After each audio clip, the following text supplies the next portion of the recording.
ముఖ్యంగా బీసీ రిజర్వేషన్ల సంబంధించినటువంటి దానిపై మీ తెలంగాణ రాజ్యాధికార పార్టీ యొక్క లక్ష్యం ఏంటిది? ఏం చేయబోతా ఉన్నారు? వాళ్ళేమో బంద్కు పిలుపునిచ్చిండు 18వ తారీఖు. ఆ బంద్లో మీ పార్టీ ఏమన్నా పాల్గొంటుందా ఏంటి కదా? ఈరోజు ప్రింట్ మీడియా సమావేశానికి విచ్చేసినటువంటి మా బీసీ బంధువులందరికీ తెలంగాణ రాజ్యాధికార పార్టీ తరఫున మరియు ఇక్కడ విచ్చేసిన మీడియా మిత్రులందరికీ కూడా పేరు పేరున నమస్కారాలు తెలియజేస్తూ, ప్రభుత్వాలు ఏవి వచ్చినా సరే మరి ఒక బీసీలకు న్యాయం జరిగేటట్టు లేదు. మరి 42% రిజర్వేషన్ అని మరి ఈ తెలంగాణ ప్రభుత్వము మరి జీవో 9 రిలీజ్ చేసిన తర్వాత మరి ఎన్నికలకు వెళ్ళే సందర్భంలో మరి ఎవరో వాళ్ళ తరఫున వాళ్ళు పిటిషన్ వేసి మరి దాన్ని రద్దు చేయడం జరిగింది. మరి సుప్రీంకోర్టులో మనకు న్యాయం జరుగుతుంది అంటే మరి సుప్రీంకోర్టులో కూడా దాన్ని కొట్టివేసి ఏదైతే హైకోర్టు నిర్ణయం తీసుకున్నదో దానికే కట్టుబడి ఉండాలని చెప్పడం జరిగింది.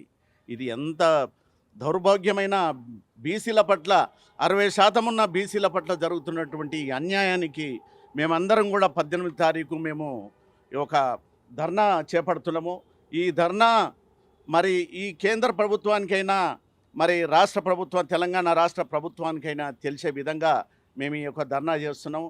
ఈ ధర్నాలో బీసీలందరం కూడా మరి రోడ్ల మీదకి వచ్చేసేసి వంట వార్పులైనా ఇంకేదైనా తెలంగాణ ఉద్యమం ఏ రకంగా చేసినామో బీసీల మా హక్కులు సాధించుకునేంత వరకు మేము 6 నిమిషాలు మా ధర్నాలు రాస్తారోకాలు ప్రతి ఒక్క కార్యక్రమాలు రోడ్లపై చేస్తూనే ఉంటామనేసి ఈ సందర్భంగా తెలియజేస్తున్నాం.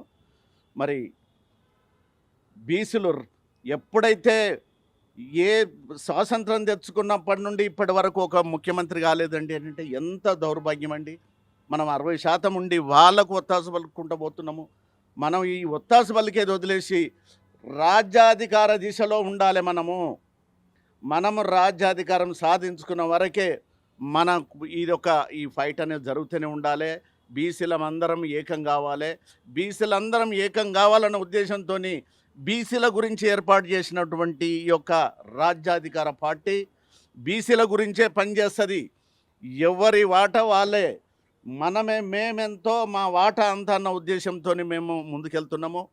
మరి మా నాయకుడు మా ఫౌండర్ అధ్యక్షులు తీన్మార్ మల్లన్న గారు మరి ప్రతి విషయంలో కూడా ప్రతి క్షణం ఏదైనా జాతి పట్ల జరిగేటువంటి అన్యాయాలను అరికట్టడానికే ముందుకొచ్చాడు. మరి ఆయన వెంబడి మేము మరి అన్ని జిల్లాల్లో కూడా నెట్వర్క్ ఏర్పాటు చేసుకుంటున్నాము. మరి అన్ని చోట్ల నుండి మేము ఈ ఉద్యమ రీతిలో మేము ముందుకెళ్ళడానికి మేము ప్రయత్నం చేస్తున్నాము. ఎవడు సొమ్మండి? ఈ 60% ఉన్న వాళ్ళకి బీసీలకు ఎక్కడ కూడా న్యాయం లేదు. మరి రాజ్యాంగపరంగా ఉండేటువంటి హక్కులు కూడా మాకు కలగజేయడం లేదంటే ఎంత దౌర్భాగ్యము. దానికి మేము ప్రెస్ మీట్ పెట్టబోతున్నాము. మేము పాత రిజర్వేషన్ల ప్రకారం మేము ఎన్నికలకు పోనీయం మేము. ఎందుకంటే జీవో 9 విడుదల చెప్పి ఒకరేమో ముందుకు దోస్తారు, ఒకరేమో వెనకకు దోస్తారు. ఈ వెనక ముందుకు తోసే దాంట్లో ఇబ్బంది పడేది బీసీలమే.